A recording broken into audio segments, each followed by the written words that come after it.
اما عائشہ رضی اللہ تعالی عنہا نے ایک موقع پہ افطار ہوا، نمک پانی جس چیز سے بھی ہوتا ہے، تو کھانے میں زیتون کے تیل میں چپڑی ہوئی روٹی تھی، یعنی زیتون کا تیل لگا ہوا تھا۔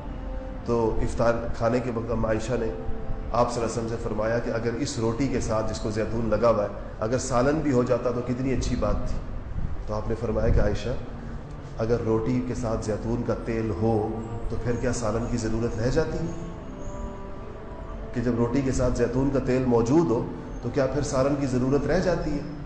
آپ اس نبوی دسترخوان کا موازنہ افطار کے ذرا اپنے دسترخوان سے کریں۔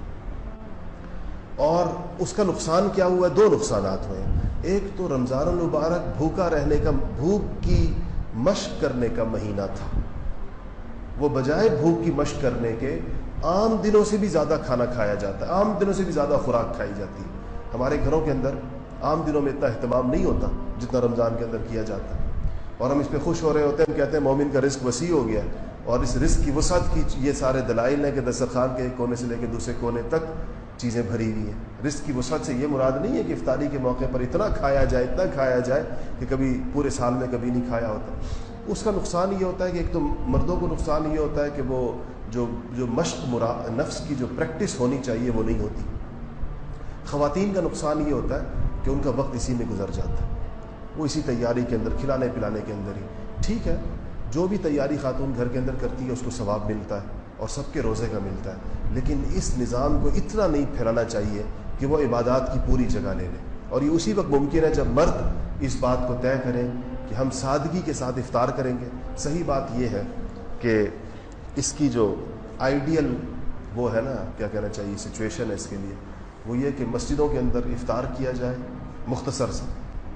مسجد کے افطار کے اندر بھی لمبی چوڑی چیزیں اس لیے نہیں ہونی چاہیے کہ اس سے ایک تو اللہ کا گھر ہے، گندا بھی ہوتا ہے، چیزیں گر جاتی ہیں، بچے ہوتے ہیں، کبھی کیا گر رہا ہے کبھی کیا گر رہا ہے۔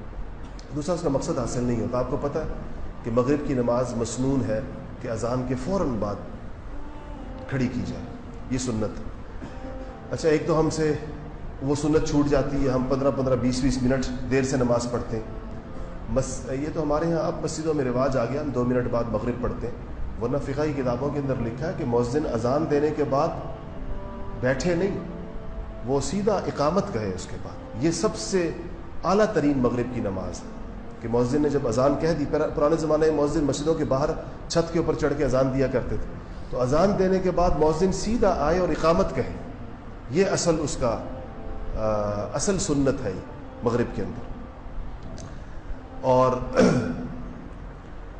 وہ ہم سے کیا چھوٹے، بلکہ آپ نے دیکھا ہوگا کہ مغرب کی افطاریوں کی وجہ سے مردوں کی مغرب کی جماعت ہی چھوٹ جاتی ہے۔ ایسا ہوتا ہے یا نہیں ہوتا؟ اب فرض روزہ رکھا اور مغرب کی جماعت ہی چھوٹ گئی۔ کیوں چھوٹ گئی؟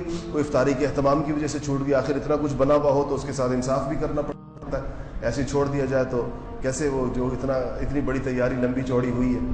اس لیے اگر افطاری کی جائے کھجور سے، پانی سے یا نمک سے تو یہ افطاری انسان کی ہو جاتی۔ اس کے بعد ہلکے پیٹ کے ساتھ ہی مغرب کی نماز پڑھی جائے اور اوابین پڑھی جائے، اور وہ بڑا مبارک وقت ہوتا ہے، اس کو اطمینان کے ساتھ پڑھا جائے، اور اس کے بعد پھر جو کھانا ہے سادہ سا ایک سالن بنایا جائے یا ایک چیز بنائی جائے، اس کو اگر کھا لیا جائے تو کتنا اچھا رمضان ہوگا، مقصد رمضان کا حاصل ہوگا۔